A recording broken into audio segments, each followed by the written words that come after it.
Get paid to drive. Start a new career behind the wheel at the EMTA. If you are looking for a high-paying and rewarding career with full benefits and paid training, stop by or apply online today with the EMTA. Plus, EMTA riders can now enjoy free Wi-Fi on new, clean, and environmentally friendly buses to travel all over Erie County. Visit ridethee.com for more information. Get on board EMTA. Get on board EMTA. Get Quickfill gasoline is made right here in America. United Refining Company, who operates Quickfill, refines its gasoline from North American crude oil in Warren, Pennsylvania. When you buy United Refining Company gasoline at Quickfill, you keep jobs and businesses in America. And you keep American families strong. You don't need to send your money overseas when you buy gasoline. Buy American-made gasoline at Quickfill. Quickfill, driving America. Welcome to TalkErie.com's Joel Natale Show, Erie, Pennsylvania's daily podcast. Every day, we tackle the biggest issues that the Erie, PA region faces. Stay informed and involved as we advance the narrative of Erie. Now, here's Joel Natale. We are going to have a little bit of comic relief after this big week of lots of news here. And Lisa Chimenti is with us here. She is a nationally known comic as well as an Erie native and will be performing live in a couple weeks here at Keller's Modern Magic and Comedy Club. Lisa, welcome. Thank you guys for having me so much. And when people say that you're local talent, we often make that synonymous with she probably is not very funny, but that's not true. You are funny. I know. I've heard you. You know, I know I am. And as my mom says, I'm also very humble. Right? This is. Let's do 30,000 foot view, but then we'll go down. Like, this is the moment for comedy, isn't it? I mean, I know we've had other moments, you know. You think about our parents growing up, or grandparents growing up with, like, Don Rickles and, you know, Bob Hope, the classics, right? But when you think about all the different venues that somebody could watch comedy, so, you know, every episode of Seinfeld is on Netflix right now, right. And people just binge that stuff. You've got Nate Bargatze and I hope I'm not even pronouncing half the time. You know, John Mulaney. I mean, these guys are dominating on the streaming services and things. And then there's all these clubs. We didn't have a club growing up here in Erie until Juniors opened, in the 90s or something like that? I have no idea when it opened, but I'm so grateful that it opened. And now that it's Keller's, we just have such a beautiful venue. Yeah. One of the things that visiting comics always say, and I've been so spoiled to basically be raised in this club, and now that I travel, no offense to some of the other places I've performed, but you just have no idea what a gorgeous room it is and how it's set up, and the service and the management, and can't say enough about Bobby Borgia, who owns the place. It's just really classy. And visiting comics are always like, you're so lucky. It's so great to be here. And it's true. Yeah. So and I give so much credit to the people who brought Juniors here too. There's no doubt. There's no doubt about it. And Erieites who say like there's nothing to do in Erie. I don't know what city you're living in.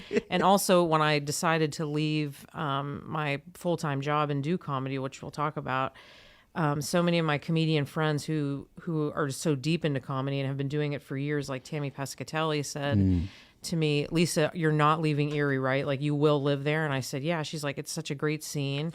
You're so close to so many cities, Buffalo, Cleveland, Columbus, like all these great places. And also the cost of living. I mean, yeah. So. Yeah. So you, before you got into comedy, you were a school teacher. Well, first let's get your origin story. How did you come up? Where'd you go to high school and all that stuff? Well, I am a native Erieite, but my dad was part of that whole Hammer Mill International Paper bit. So we ended up moving at a time when you should really take your kids, rip them out of their school, you know, which is part of my trauma. And you know, what do you do with trauma? You put it on stage and shine a spotlight on it, right? Goodness, yeah. Give yourself a that might be your reaction, but yeah. Right? I'm also in therapy, so that's good news. Right.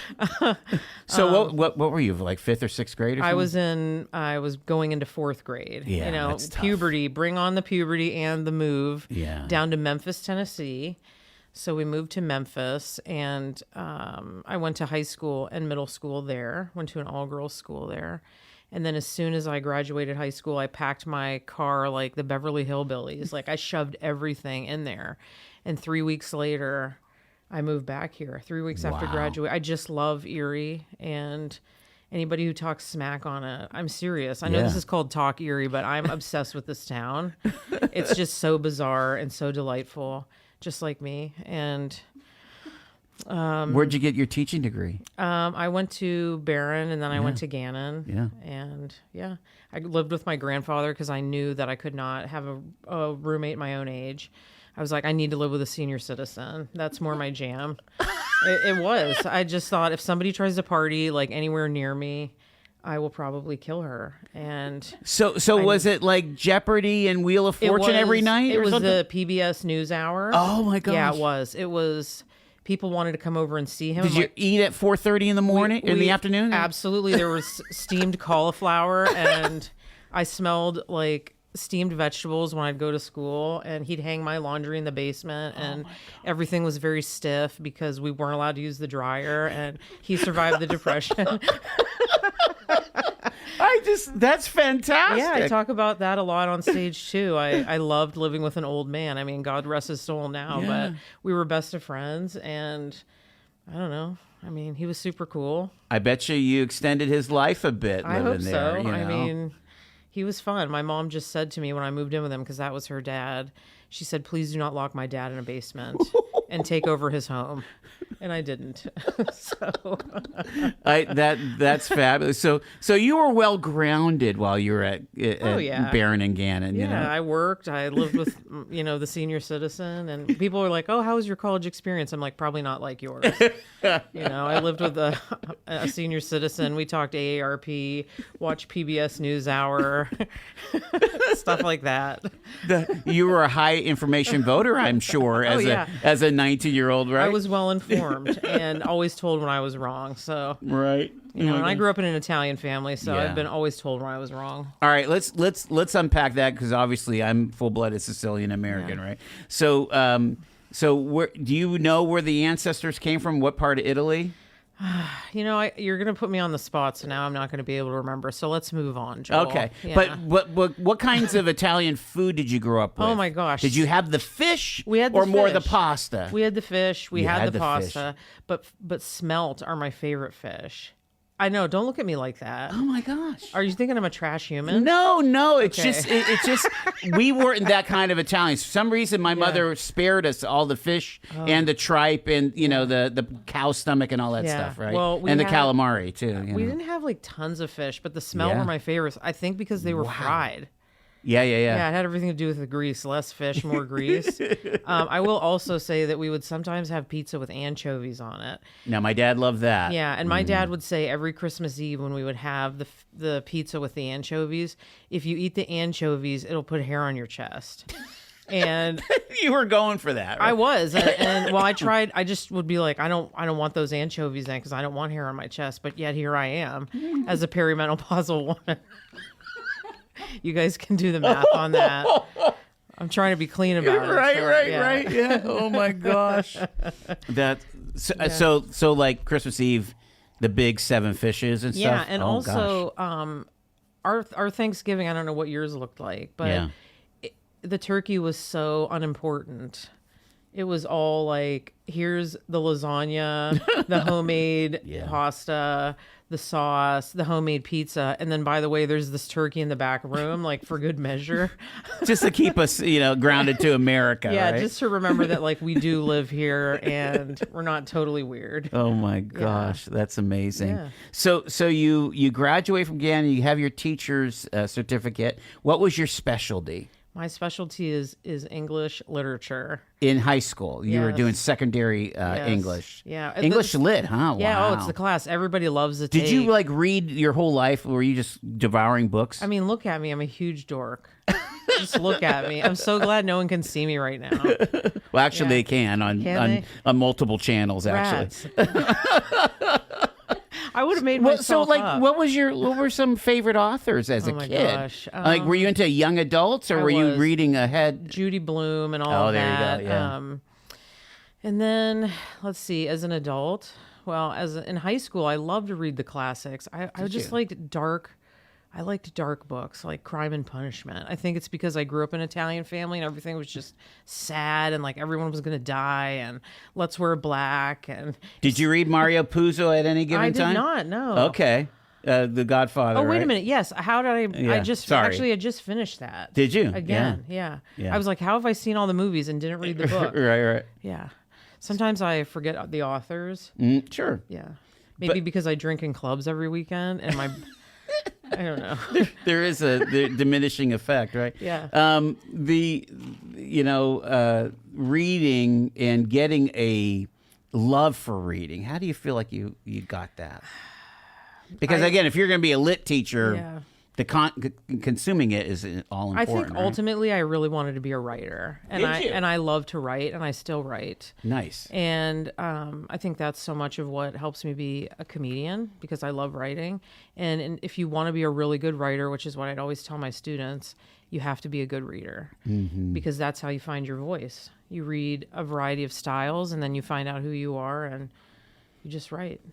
Is it interesting to you again as as a contemporary now? Here we are, almost in the middle of the 21st century. We're reading those classics, and we're even reading 20th. You read Hemingway, for example, Right. and I'm not a big consumer of anything other than like John Grisham or whatever. Yeah. But there's a lot. like There's a Hemingway. lot of context going on. Yeah, they say he was kind of a male chauvinist and that kind of thing, right? And I hate to tell you, I love Hemingway. Do you? And Okay. I have a women's studies degree, and I'm a huge feminist. And what's happening? I don't know, but the cops Guys, are. this is talking. Talk Erie, and I will tell you that the police are speaking on a loudspeaker on State Street, and I'm just glad it's not to me. Exactly. Right? So you're a women's studies major, you're a feminist, but you love Hemingway. I love Hemingway. I think I would read so many literary critiques about his chauvinism and his misogyny, and I can see it, but I also love the storytelling and the places he'd been and the way he described it. Yeah. I also think it's because I was maybe raised by a chauvinist. So I'm like, you know what? I see my dad in this novel, and he's so dear. Right, yeah. God rest his soul. So you can warm up to Hemingway. God bless his patriarchal soul. Yeah. Yeah. Who am I thinking of? Gadsby.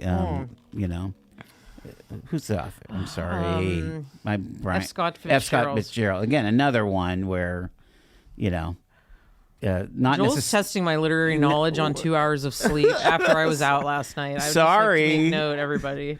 I love books. Well, and one of the favorite things I did with my kids as they were coming up is that comprehension. After you read something, what have you learned from that passage, right? I always love that with honestly, the kids. if I may, as a teacher, still in the classroom, because I do substitute teaching now, which we can discuss, where I get a lot of my material. Yeah. Those of you who are out there, parents, I get it from your children. Students just, if I may generalize, so many of them don't want to read, and the material that they're consuming is so short because they get a lot of their material from social media, and a lot of it they're listening to on avenues like TikTok. So Yeah. the comprehension is they just don't have a lot of what's the word, attention span. Right.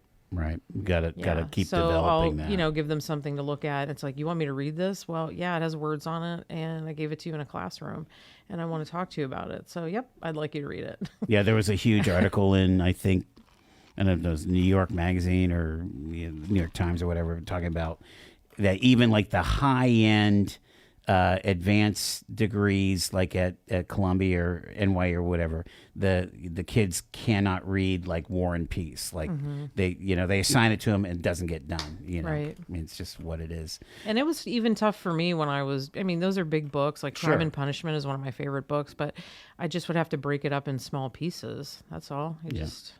keep at it. It's like anything worth doing. It takes time and effort. So Lisa, you're this teacher. You taught for 20 years. I did, and I'm Wow. I'm alive to talk about it. I am. I don't have a lot of hair, as you can see. Right.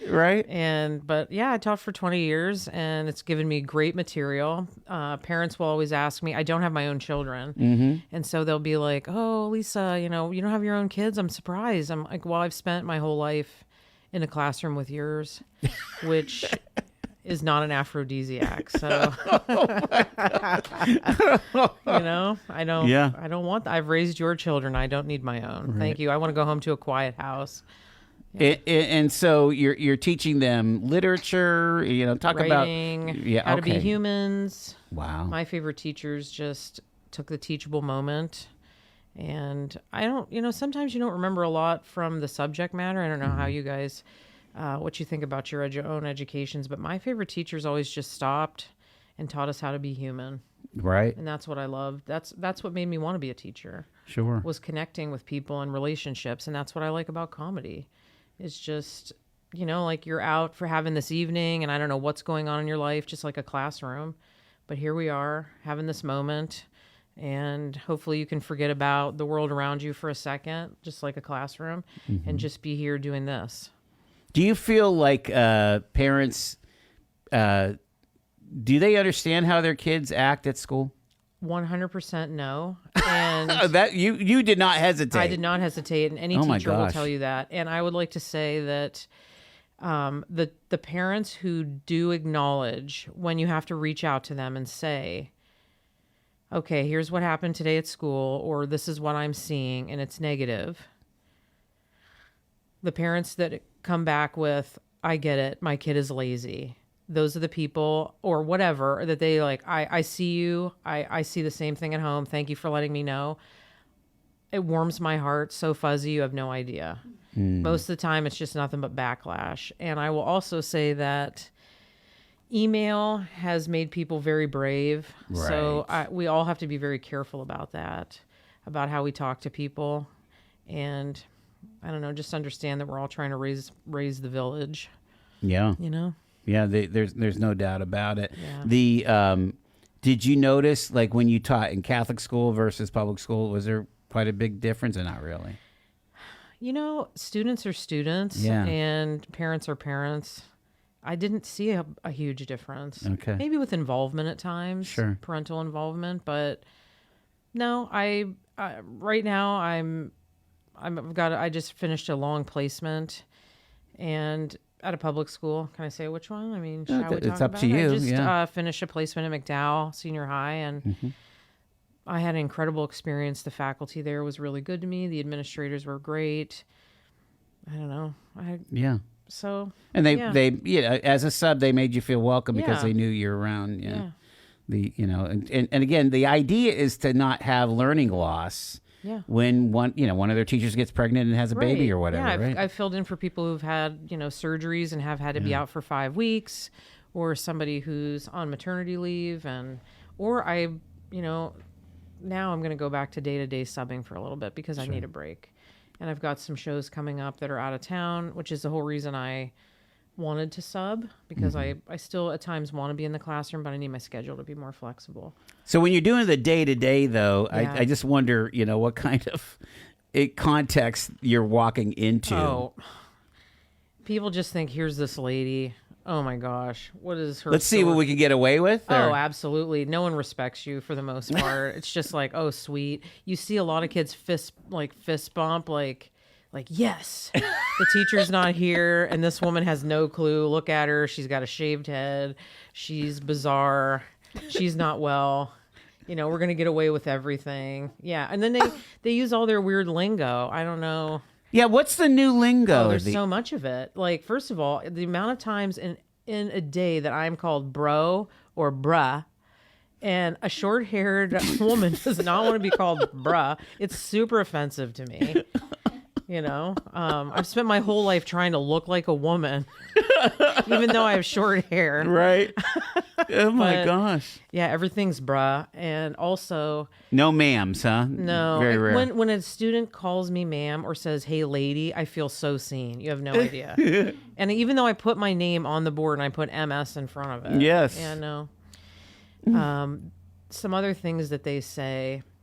A student was late a couple weeks ago to class, and he had a chicken sandwich half hanging out of his mouth, and he was like, hey, bruh, I'm late because this chicken sandwich is bussin'. and I have no idea what that means. Right. And I'm thinking, have you ever spent any time on public transit? Because if it's bussin', it must taste like marijuana, dirty diapers. Oh my God. Poor hygiene. I mean, I don't know. I've had to ride the bus a lot in my life. Hey, we're big bus fans over here. Yeah. So I get it. And like all respect for the people who drive transit and those of us who've had to ride it, etc. Like very much appreciative. But if that chicken sandwich is bussin', I don't want to eat it. And you should probably take it out of your mouth. Right. You're not allowed food on the bus anyway. Yes, sir. And Bussin', get it out of this classroom. And is brat still? Is that a thing? Brat. Something is brat. I don't know. Is it? I don't know. I guess it's some How kind old of. are your kids? Well, no, they're in their mid-20s and 30s. Okay, yeah, they don't know either. Yeah. They've also become uncool with this lingo. Yes. You just, yeah. Although they're so cool that they don't use Facebook. That's just for grandma and grandpa. Well, we're all grandmas and grandpas in this room then. 'Cause I'm so on Facebook. Are you? Oh yeah. But one of the other favorite things that they say now is, and as I'm talking about it, I'm sure it's going out of fashion, right? Because it's coming out of my mouth. Right. So a girl that I really like at school, so I thought this can't be, I'm using context clues when she says it to me because she's normally very kind. At school, I like to wear, I always have these wild outfits on, like crazy pants. And I mean, I'm dressed up, but it's bright. Like you can see me from a mile away. You should always call attention to yourself. Yeah. And she says, "Oh, Miss CF, your outfit is really eaten. Okay. That eats." And I mean, as a plus size person and as a fat kid from middle school who survived, that wasn't what you wanted to hear. That's not what I wanted to hear. From baggage claim to pajamas in 10 minutes. Erie International Airport. Fly with ERI.com. Fly Erie International Airport to Charlotte on American Airlines, your nonstop gateway to the world. Also, we have Breeze Airways flying nonstop to Orlando and Tampa, Florida. A great low-cost carrier providing excellent service to the regional community. Fly Erie International for your travel needs. Fly with ERI.com. All year round, Frontier Home Products and Design has what you need to make your home comfortable and beautiful. Relax on a new timber tech deck designed by Frontier's experts. A new fireplace from Frontier Home Products Fireplace Gallery adds warmth and serenity to any home. Beauty and versatility at Frontier Home Products and Design Center, 4213 Peachtree, 5th next to the Bayfront Highway. Frontier Home Products and Design Center. Discover a new frontier. PA contractor number PA039007. We're lightening things up with international, or we'll call you international. You've been to Canada once, right? I've been to lots of places. Africa, Costa Rica, India. Oh my gosh. Yeah. Lisa Chimenti. She is local but national with her comedy. Also, just kind of fun learning her story here. And let's talk about, we talked a lot about your teacher world, and that is a fuel for a lot of your comedy. But I want you to go through the comedy process because Seinfeld has kind of put comedy with comedians in cars. I mean, he likes to deconstruct the whole process of where do you get your material, how do you write it, or whatever. So let's hear your story about all that. Thank you for asking me. I was just telling Joel and Shani, right? Yeah. Also, Shani's a musician, guys. Go check her out. 100%. Yeah. Thank you. You're welcome. Shout out to my girl Shani. I never get asked about comedy or my process, and now that I'm dating and I go on a lot of dates with men who love to talk about themselves and some of their boring jobs, I'm happy to talk about myself for a moment. Thank you for asking, Joel.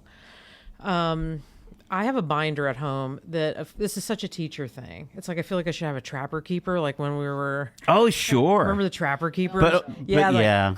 Like open up the. I can't do sound effects. But only the rich kids have the trapper. Well, yeah, I probably had the frapper, freeper, or something. Right. Something. The from, Value City version, right? Yeah, all hail Value City. Yeah. Yeah. Oh, I love Value City. Yeah, me too. Like broken the first week of school, duct tape it together. Right.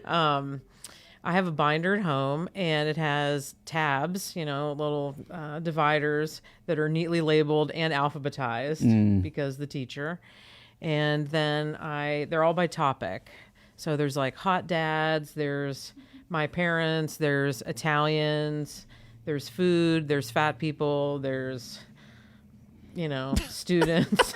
Seriously, there's hairdressers. This is where they incubate these stories. Is it. And I have lots of notebook paper in every index. And as soon as I think of something, or if it's a new topic, it needs a new flap in the trapper keeper, and I just go write it down. And if I'm somewhere where I don't have my binder, I put it in my phone, and then I go home and I work it out. And that's part of my process as far as writing my material. And then if I'm getting ready for a show, it's all about how much time do I have? Who's the audience? Is it a corporate event? Am I going to be at Keller's? How much time do I have? Am I the headliner? Who's the person I'm working with? Do I need to change my material? Is it clean? Can I be a little bit dirty? Like, what's the story? And then I make an outline based on that. And then I practice it for time. And I always over prepare on time. Yeah. Because you got to pivot a lot of times if it's not working. So you've got to have stuff in your back pocket. Always. Yeah. Oh my gosh. You have to have. How do you have to memorize? I mean, I memorize the outline. Yes. So I know what story. I'm a storyteller, and I memorize the outline. I know the topics I want to go over. I always know my introduction, and of course I'm going to talk to the audience a little bit if I want to. One of the reasons I love being on stage is because I want the spotlight on me. I don't always want to talk to you. And sometimes I want to talk to attractive men in the audience, and that's just how it is. And if you're a distracting, attractive man, I will speak to you, even if your lady is there. When the spotlight is on me, dudes dig me, you know? Yeah, they do. They're like, look at that beautifully Mary Kate face. I can't get enough of that short hair. Oh my gosh, that's hilarious. Yeah, look at those big hips. She has birthed no babies, but yet there they are. So little self-effacing humor too. Yeah. I mean, you can't be a fat kid who survives middle school without. That's actually where so many of my jokes come from, is from being the kid who got made fun of and trying to get to the joke first. I thought, I know what they're gonna say, so I'm gonna say it. And I'm going to just be self-deprecating. Wow. And then you just take power from people. When you make the joke first and you make it better. And then they're like, crap, I've got nothing. You know what? You're right. You've got nothing because I just ruined your joke, made it better. I'm awesome. You still suck. And you're not even funny. Right. Yeah. I mean, you might be pretty, but I'll be pretty later. I'm going to peak when it's important, like now in my 40s. Right. And you peaked when you were 12. So have fun with that. I might have had a mustache, but I don't anymore.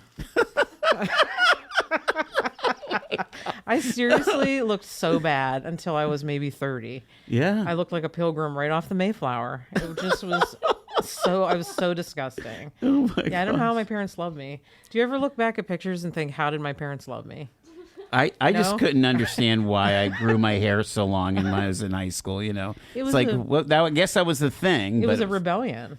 No, I was totally not rebellious. No, not at all. No. Yeah, I mean, in an Italian family, long hair was acceptable. Well, yeah, my brother was a musician, and he grew it down to his shoulders, and my dad could barely handle it, but he didn't feel like he was that would have been empowered to say something. Yeah. You know, he was a hip. My older sibs were hippies. You know, we have family of 8. It's massive. You know, so yeah, I love that. Yeah, I was more the Michael J. Fox, Alex P. Keaton of the group. Dork. The dork. Yeah, yes, I love that. Me too. The dweeb, but yeah. It's astounding to think, Because sometimes you get, what, 10 minutes or 12 minutes? Usually, like if I'm in a competition, I've got about 8 minutes. Yeah. If I'm featuring for someone, which is the spot right before the headliner, you have anywhere from 18 to 25. Okay. And then if you're headlining, it could be 45 to 60. Gotcha. Wow. So. And that's a hefty amount of material. It goes, right? if you're having a great time, it goes by so quickly. Tell me about the audiences, okay? Because I'd love to. I mean, okay, first off, are audiences in Erie decent? Erie is a tough crowd. Really? Everyone that comes here will say it, and I'm so glad I've been brought up in this town because when I go other places, it's so much easier. I don't know why it's hard, but when it's good, it's so good. I walk out of here like I've got serious swag and I'm on cloud 9. But when it's bad, I want to go cry in my car and call my dead dad. And yeah, I mean it's dark. And yeah, I don't know why. And the Friday night crowd is so hard. But that's typical of everywhere. I think people have worked all week. Yeah. They're out, but it's been a long week or it's been a long day. And so Friday night crowds are tough everywhere. The Saturday night crowds are usually a totally different vibe. If you're having a late show, which Erie, like at Keller's, we're 7:30 start time. So the shows aren't late unless we have, a comic that we know is going to bring in quite a few people. And then we'll do like two seatings. shows. Yeah. And the later show can be a little bit, as students would say, sus, like suspect, because people have been drinking a while. Okay. And so that could be a rowdy crowd. Not my favorite. So you would rather not have that? I would rather people not have been drinking for long periods of time. Right. Well, again, talking about comedy, the Marvelous Ms. Maisel, right? What a wonderful show. You love that show? But again, it seemed like every show she was doing was at midnight, 1 o'clock in the morning on that show, right? That's so hard. I've had 11 o'clock start times, and I'm like, how am I going to stay awake this long? Because you have to be sharp. You do. And in a town where that's typical, it's really not that big of a deal. But here in Erie, you guys, people are in bed by 9. Let's be serious. Yeah. Yeah, I mean, State Street is just shutting down. It's hard. Taco Bell's it's hard really to find a late. burger after 10. It is. Trust me. I'm coming out of the club and I'm like, if I didn't eat there and I don't have tater tots in my purse, I'm in trouble. So now we know Lisa's go-to emergency food. I am finding this as an issue as I gig out too. Yeah, there you go. There's nowhere open after the gig is over. Girl, and what are we going to do? So that's why you get the food at the gig. You get the giant thing of tater tots. You put half of them in your purse, and then you eat them out of your purse on the way home. You do what you got to do. Yeah, purse tots. Right. Oh, okay. So maybe Lisa can weigh in our little conversation from the first half of the show. So we were having this conversation about the political moment and how because of the economy and politics, a lot of talk about pocketbooks. And Shani, tell Lisa what you were saying earlier. Like, I can't stand that word. So I haven't heard the word pocketbook since my grandmother was around. That's what she called her purse, and I'm picturing an old lady purse that kind of folds open. Right. And she died in 92. So, yeah, I haven't heard that word until now, and now I hear it all the time. I haven't heard it in a while, but I was married to a man from New England, and it is a very New England term. Yeah, I was going to say, that's New what he was Jersey. saying, Yeah, yeah. like soda and pocketbooks. Right, pocketbooks and sideboards for cupboards and things like that. So it's very New England, and I bet the students might want to say it because it's not common. So maybe somebody said it on TikTok and it's cool or something. Right. I don't know, and I don't care. So let's just call it a trapper keeper. There you go. Put your tots in your pocketbook. Shane, You put them in your pocketbook. Right. The the later crowds are sometimes not as preferred as the earlier crowds. And let me just tell you a little bit about hecklers. Oh yes. Yes, you don't think that you're heckling when you talk. If I ask you to speak out at a show, please participate. But that's going to be not very often or ever.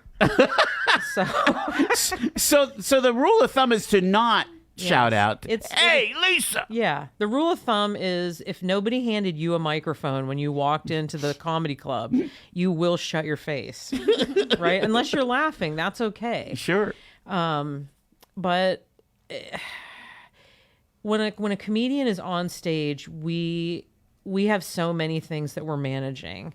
In the back of the club, I'm watching a clock, and I might get up there at 7:43, and I know I have 23 minutes. I have an English degree. I'm just trying to do addition up there, and I'm a couple doubles in, if you know what I mean.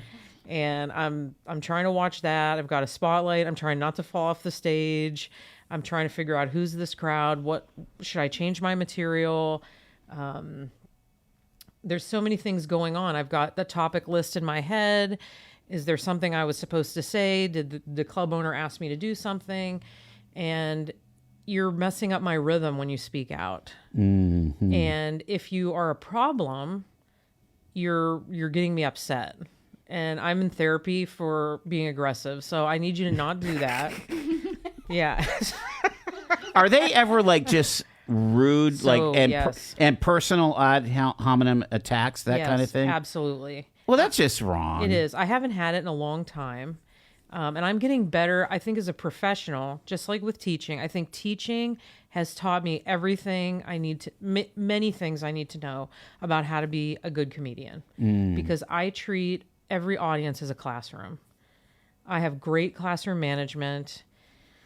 A comic audience isn't always the same because you add alcohol and adults, and really adults are just taller middle schoolers. I want them to be mature, but they aren't. They don't even smell better, a lot of them.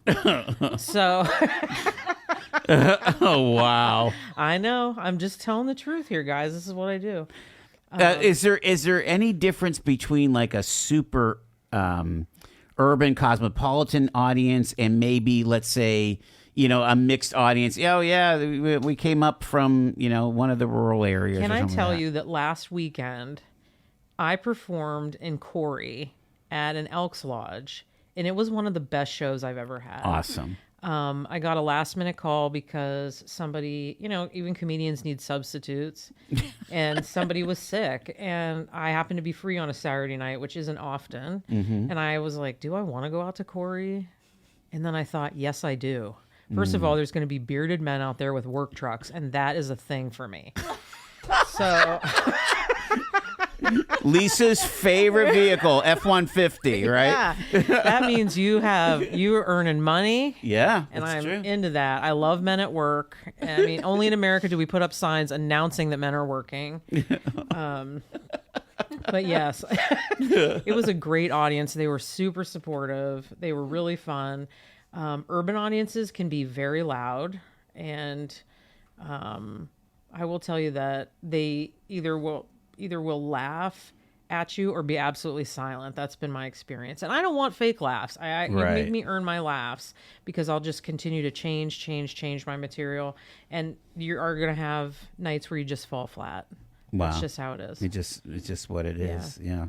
Is there, a lot of people this week are, understandably, upset over the outcome. Some people are, high-fiving and jumping for joy. Yeah, they got a spring in their step. Yeah, they got a spring in their step.